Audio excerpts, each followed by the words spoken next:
Hello and welcome to Raising Generation AI with me, mum of two, Holly Green. And me, AI expert Fiona Morgan. This podcast is all about the complicated world of AI and parenting because I'm a mum and I'm a bit worried about it all. This week, we're asking the question, do I need to worry about my son's AI companion? And later on, we're speaking to Professor Andrew McStay, who runs a research lab looking at how AI is built to seem emotional. Yes, and just to clarify here, when we say, do I need to worry about my son's AI companion? My son is very young. He doesn't have an AI companion. We're talking about someone's general son here, aren't we? Having said that, though, I was thinking about this because we did AI toys the other week. And an AI toy is basically just the entry gateway, is it, to an AI chatbot companion? Oh, potentially. I mean, I don't really understand what a companion is. Well, no, I thought this. When is it just a chatbot and ChatGPT, Claude, Gemini, those kinds of things? And when does it become specifically a companion? I thought the exact same thing because I use ChatGPT for stuff, but I don't consider it a companion. Maybe it's to do with what you're talking to it about. So maybe if it's just for informational things, maybe that's not a companion. But maybe if it's more emotional things, maybe that becomes a companion. I don't know. Yeah, maybe. I presume as well that there are specific models or platforms that are designed to be companions specifically, as opposed to AI and Claude and Co, which I don't think are. Yes, exactly. There are some apps and some chatbots that are particularly designed and trained to be much more emotional in their language and the way they speak, and they are marketed as companions and even in some cases romantic companions to people. And I know these exist. I've never actually used one myself. I've never interacted with one. Maybe I should have done that before we had a chat, but it feels a bit weird. It's not something that I particularly feel comfortable doing. Yeah, I agree. It feels a bit weird to me as well. Do we need to give any sort of warning about this episode to people listening? Yeah, I guess on that note, we should probably give you a little warning. This is another episode where you might want to pop your headphones in or listen while the kids are at school, because just the very nature of the types of things we might end up talking about are not ideal for young people to be listening. Who are we talking to today? We're talking to Professor Andrew McStay. He is a professor at Bangor University and he runs a research lab looking at how AI is built to seem emotional and what that does to the people using it. And he's done some research with over 1,000 UK teenagers who use AI companions. So hopefully he'll be able to give us some answers to those questions that we've been thinking and wondering from all of our guests. We'll speak to him right after this. This is a topic that pretty much all of our previous guests have listed as their greatest concern for children in the world of AI. And as I said earlier, I've not actually used one myself. So whilst I can talk a bit about what AI companions are, I wanted to bring in a real expert to help us talk about this topic. In January, Professor Andrew McStay published a survey of over 1,000 UK teenagers who use AI companions, finding that nearly a third of participants are talking to one on most days. And as a professor at Bangor University, he runs a research lab looking at how AI is built to seem emotional and what that does to the people using it. And he's also helped write the first international standard for how these kind of AI should be built. And he advises Ofcom and the Information Commissioner's Office directly. So he's one of the few people who can tell us not just what teenagers are doing with these apps, but what's actually supposed to happen next regulation-wise. Professor Andrew McStay, welcome to Raising Generation AI. Thank you very much for having me, and thanks for the warm introduction. Andy, can I just ask, how exactly do we define an AI companion? How does it differ from something like, say, ChatGPT or Claude that many of us are using for information? How does that become an AI companion? It's a good question. I think, the broad answer is that it's about AI systems that we use for personal, meaningful, and emotional connection and relationship. So, I think, as we'll get on to, there are some companions which are explicitly built for relationships. But then, there are kind of the services that, most of us are using daily, the ChatGPTs and that kind of thing, which, kind of many people are using for that kind of more personal and kind of emotional and meaningful connection. So from the point of view of kids, ChatGPT and Gemini and Claude and all of that kind of thing, might be helping with homework. So there might be quite functional uses. But I think, where it kind of strays into kind of the companion aspect is when they've been used for purposes. I think it's the purpose that matters and the sophistication of the system in question. So yes, there are kind of AI companions and very bespoke ones, which we'll get into, that have some kind of questionable applications, but basically all AI systems that we're surrounded with today can be used as companions. And how does the social media ban that's coming in spring affect the AI companions? Is it banning all of them outright? What's going to happen? Yeah, that's a very, very good question. So I think it's interesting, isn't it? The social, we've all seen the press and the news articles over the last, couple of weeks, and everything's kind of focused on, social media ban, under 16s and all of that kind of thing. But I think, yeah, a lot of people missed that there is kind of a provision for chatbots and, services that function as companions. So the way that it's kind of currently set up at the moment is that, certain applications that are dedicated and bespoke companions. So, some of kind of, our audience may have heard of services like Replica and Character AI and Nomi and those kinds of services. But in terms of how that will apply to things like ChatGPT, to Gemini, that are used for personal and meaningful relationships, that's less clear. So the broad answer then is that dedicated companions will be regulated. General purpose systems, the jury is out at the moment. And I think over the next year, that's going to be a very hot topic of conversation. These apps, Andy, that children are using from your survey, the specific Replica and Character AI, are you supposed to be 18 to be using these, or are they designed for children to use? So with the particular example of Character AI, and that's a good one. So I think, again, just to do a little bit of context there before I get into that, so the majority of UK teenagers, ChatGPT, Gemini, and to some extent Microsoft Copilot as well. So, we're around kind of 60-70% for kind of ChatGPT. Character AI came out at 17% in terms of kind of UK teenagers, who kind of tried and used and kind of played with these types of services. So Character AI, of all the bespoke companions, is definitely the big one in the UK. So I think just worth kind of setting that scene to begin with. But yeah, a year or two ago, Character AI was open for kind of UK teenagers to use. But since what happened in the US, they put what are called age gates. And basically what that means is that Character AI recognizes that these services are not suitable. So therefore, at least attempts to deny its services to under 18s. But I think the question then becomes is like, well, how useful is this age gating? So, so if a 17-year-old, a 16-year-old, 15, 14, or whoever, they kind of goes on to the Character AI site, how difficult is it to get an account? Now, this question of age gating is going to be really important over the next year or two. I think when it comes to kind of the UK's position on chatbots and kind of the social media ban, it's like, well, great. We don't want kind of kids to use these things. The second question is how. So, if you go to some websites, it says, are you over 18? Yes. It's not great, is it? But there are other ways and means of doing this. So some, involves kind of parents, for example, saying, yep, my kids are okay to use this. It's fine. Other ways of doing it is use of kind of cameras on computers, effectively to scan a person's face and come to a determination or judgment of whether somebody is 18 or not.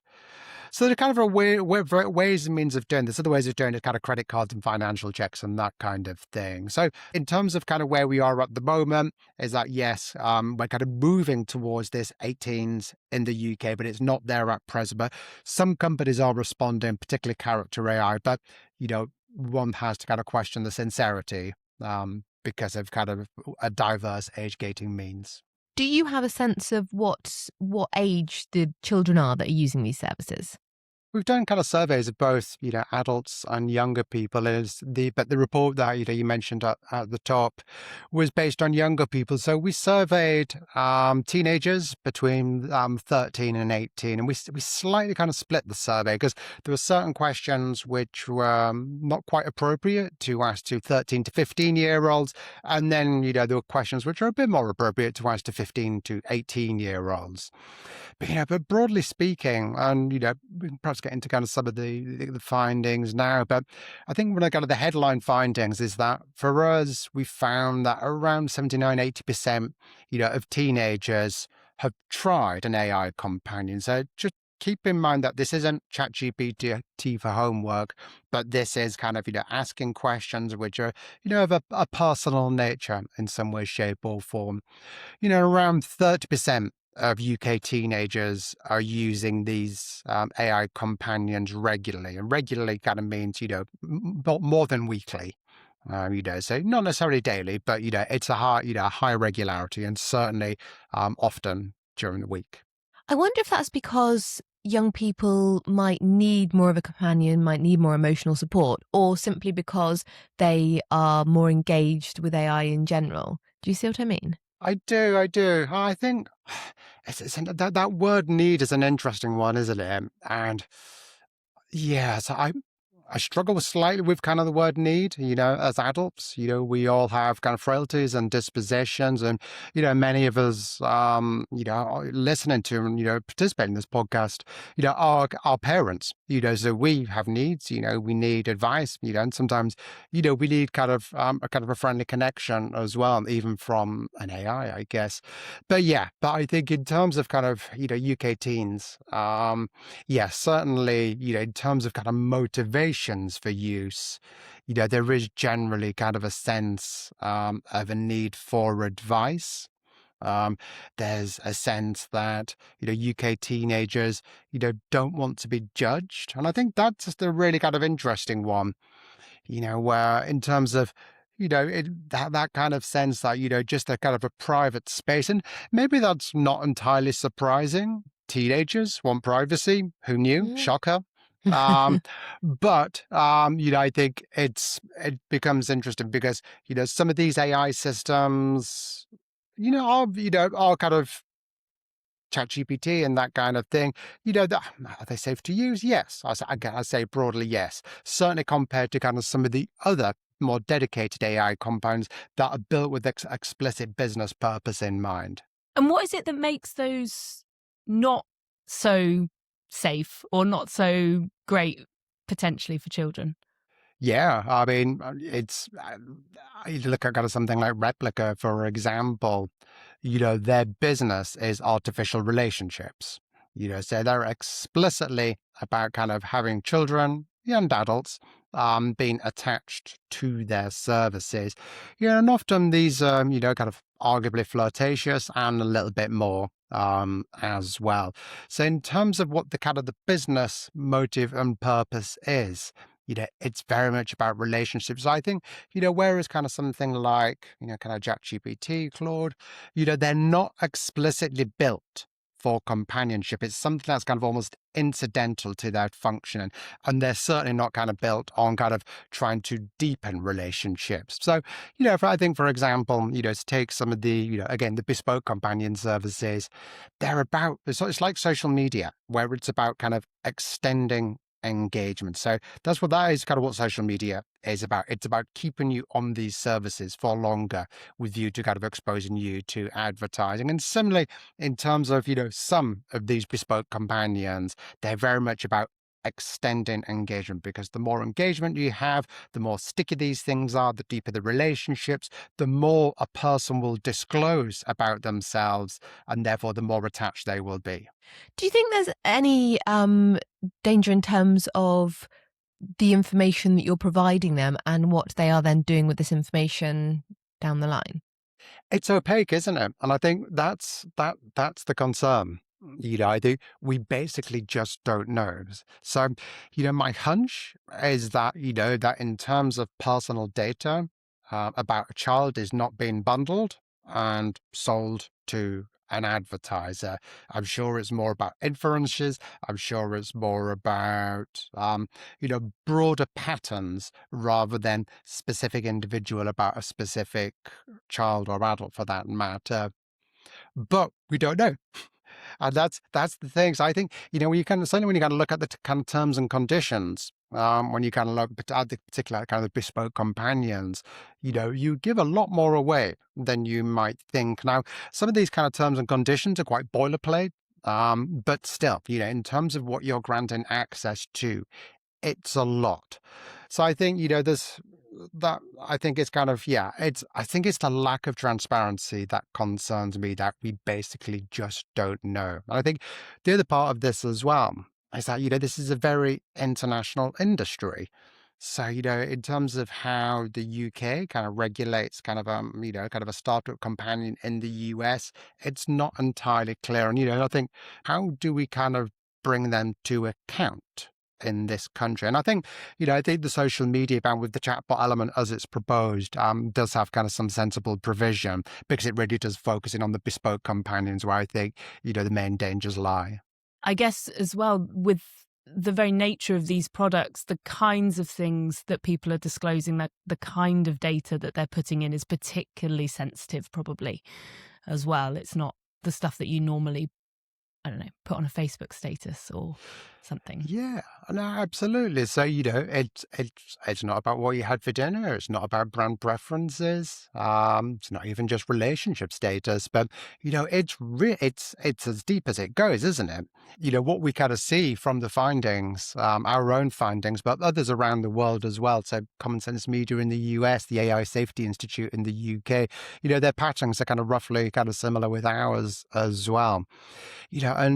Children are using these things to confide. They're using these things to rehearse social situations, and basically kind of finding these things to be non-judgmental. When we kind of hear non-judgmental, that means being able to kind of try out thoughts, attitudes, things that are kind of really deeply sensitive and personal. Now, maybe, in terms of usage, maybe there is some kind of upside to this. But I think in terms of from a privacy point of view, we already know with kind of social media that, it's not great for privacy in terms of how much we're disclosing to companions. And this very much does include ChatGPT, Gemini, and similar. We're disclosing a lot. And yeah, as to whether that, if I don't know if trade-off is the best language, but it's definitely worth asking the question. And this is a bit of a broad question, perhaps, but what impact do you think using these chatbots is having upon young people? It's an interesting one. And I think we've really tried to steer clear of sensationalism. So I think, when we've done, kind of our kind of surveys and polling, and the, the qualitative work where, kind of kids can answer, in their own voices rather than just ticking yes, no, or this applies or that doesn't apply. We've made sure that the questions weren't leading, weren't, kind of overtly kind of biased. And I think, so I think, this kind of reflects that, we have a media environment where it's kind of really latched on to certain potential problems. So, one is about kind of use of kind of companions for romantic relationships, for want of a better expression. But one of the things, that we found is that, well, kids don't really seem to be using them for that. And maybe for a 13-year-old, you wouldn't expect it, but, older teenagers, then, but you might begin to expect that. And that's not really what we found. The percentages were really low. So I think there's a slight mismatch between sometimes things as they're reported in the media, and then, what, not just us, but other organizations are finding as well, both, in the US and the UK. And US, UK have kind of roughly kind of similar, kind of participation patterns in digital culture. So I think the relationships one is really interesting. I think one of kind of the big concerns about AI companions is in reference to what's widely kind of called a loneliness epidemic. And I think there is no doubt that, over recent years, and, that very much includes COVID, that, loneliness has become a hot social issue, not just in the UK, not just US, not just Europe, but, in kind of wider parts of Asia. So, this isn't kind of something that's kind of unique to the UK. So the question is like, well, are AI companions, are they just an artificial fix for this? Are they an artificial fix for the social loneliness supposed epidemic? For some, such as Replica, they're explicitly marketed as that. So the CEO of Replica, basically, very publicly, said that, we won't fix social loneliness without technology. As people, we just can't do this. We need technology. So, so that leads one to think, well, there's just a default assumption that loneliness is the problem. But in terms of what our findings find is that, yes, some UK teenagers are using these as a loneliness fix, and that's not good. Clearly, that's not good. But the vast majority of UK teenagers are not using them as a loneliness fix. Now, we have to be kind of careful here, because if we're kind of saying that, around 7-10%, of kind of UK teenagers are using these as a loneliness fix, that's a big number. And clearly, if this is kind of, your child that's going through this, then there's a problem, a real problem. And I think, UK government and others have to be alive to this. But in terms of kind of how they're being used, it is about kind of social practice. It is about advice. It is about kind of rehearsal in social situations. And it seems to be as well, and it's kind of a curious finding that comes out of this, that because of the kind of this kind of social rehearsing, UK teenagers maybe are arguably kind of making more friends as a result. So basically, yeah, I don't kind of land kind of saying companions are great, but I don't land on the side that says this is all terrible as well. And rather, as ever, I'm a researcher, so I'll say we need a more nuanced position.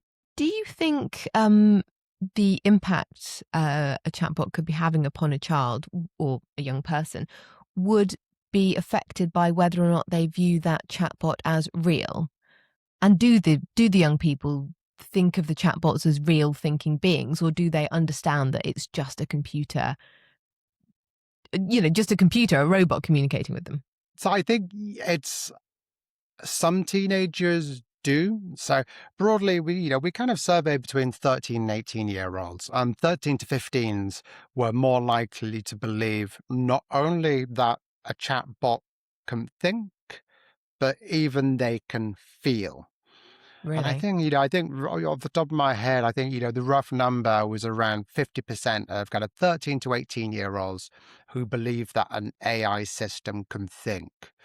Now, there's a live academic debate, going on since Alan Turing, back in the 1950s about whether an AI system can think or not. But I think what we can be fairly sure of is that, when our sample tells us, the AI systems can think, they're not kind of having Turing-like subtleties in terms of what the nature of thought and consciousness is.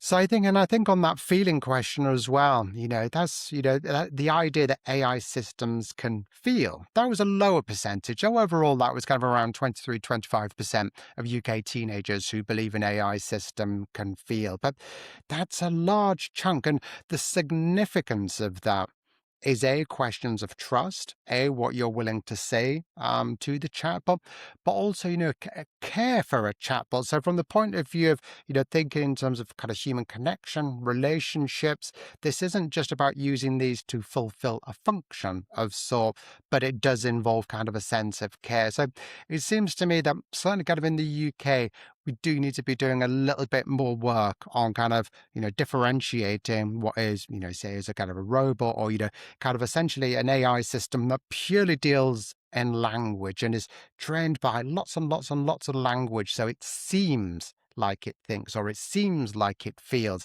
I don't think we've quite got that differentiation right, but that's understandable. These systems are very convincing. So I think anybody who's kind of just, been in kind of a long chat thread with an AI system, suddenly, sometimes you do have to kind of pull your head out and think, this is just a language model. It's just statistics. It's just probability. Yeah. And I think as humans anyway, I'm not going to be able to say it. We do anthropomorphize.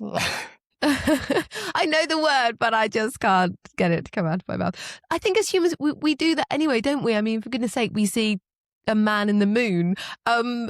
So it is kind of understandable that when you've got an entity that is seemingly communicating with you in such an effective way, it's understandable that especially youngsters who maybe don't understand how these systems work would see them as real. Do you think that's more about education, or do you think even if people know they're not really real, are they still going to sort of be sucked into believing it anyway? So we do anthropomorphize. And Thank you. I think, that's no bad thing. So, this notion of anthropomorphizing where we kind of project human-like qualities onto a thing, that's kind of broadly what it means. A thing could be the moon, it could be the clouds, it could be the little kind of coat hook that could look like a drunken octopus. There's lots of things that we anthropomorphize about, and that's no bad thing. It's quite a joyful, pleasurable thing about being human. But it's almost kind of like, think of it as kind of nature's hack, that our kind of anthropomorphic responses can, in essence, be hacked, by AI companies. That could arguably sound a little bit kind of sensationalist, but I think in some cases there's some truth there. And it's particularly where kind of AI systems are marketed as if they really care. Now, I think from a kind of a usability point of view, I don't see innate problem in that computer systems might interact with us quite naturally, but where it overlaps into genuine care, that sense of really, having our back and looking out for us, they don't, because they are language models. So I think, in terms of how we respond to this, I think one, we do kind of we try to keep in mind, and I think from the point of view of kind of home education as well, and formal education, that, in terms of being quite clear what these systems are, in terms of how we do that, we just keep the conversations live at home. AI is the stuff that's on the news. It's the stuff that kind of kids and us as adults were exposed to. So I think just by keeping these conversations going, I think that's how we do this. But I don't think we ever get over the anthropomorphizing thing. I think, I noticed kind of in your question, you use the word entity, which is kind of, again, it's kind of an anthropomorphic word, in and of itself. So we're all prone to this, and we all do this. I think we just have to accept that's just part of being human. We are imaginative, we project, that's what we do. The language will slip from time to time. But I think, when we kind of need that kind of sense check of, it's like, okay, I'm having a conversation which is quite meaningful here, but this person doesn't genuinely get, see, did it myself, this person, this language model doesn't get me. It doesn't know me. It doesn't know my life. It doesn't know my friends. It doesn't know my parents. It doesn't know my school connections. It doesn't know this stuff. So any response that I get from it is just simulated care. That's the only thing. So I think by keeping those conversations live, we can keep things quite conscious, where we're kind of like, okay, we know what these things are, but allow for that, this is just the media environment in which we live, and we will anthropomorphize to some extent. It feels to me like there's probably quite a big gap between children who might, or young people who might just be using it, as you mentioned, to rehearse social situations, to get a bit of advice about how to approach a tricky situation, and young people that become very reliant on that relationship to fill a hole where maybe real life isn't providing that human connection that they need. Yeah. So there have been, certainly in the US, some very significant and high-profile cases where young people have got into relationships with companions. And I think this is why I thought it was quite important at the top of the conversation to, make sure when we think about what a companion is, yes, it's AI systems which are built for bespoke companionship, but it is also the more general purpose models such as OpenAI's ChatGPT. So, one of the bigger two stories that, broken over the last year or two is about character AI. And so that was a company which was set up by two people who were at Google. They went out and kind of formed and set up their own company, and Google subsequently invested in that company. And that was, in essence, it was an AI model which allowed a person, adults, young people, to build their own characters. So rather than just interacting with ChatGPT, which as a personality is quite bland, you could build a personality with edge. You could be, so it literally could be anything. So we play at the Emotional AI Lab. We played with this for quite a few months, building all sorts of kind of weird characters. Um, but one character in particular that one young person built was of Daenerys Targaryen from Game of Thrones, and he performed the role. He performed the role of kind of her brother. I'd say in essence they kind of got into a relationship that was built on role play. So the boy who was using it was role playing it, and the AI system was playing a role, was playing a character. So there's two ways of looking at this, and one, this is just kind of interactive media, as we've done for some years. And that involves kind of computer gaming, that kind of thing. But, some parents may remember kind of the game books where, we kind of were on page 33 and then we kind of had encountered a situation and Oh, went to page yeah. kind of 99. Yeah, so a few nods there. I love them.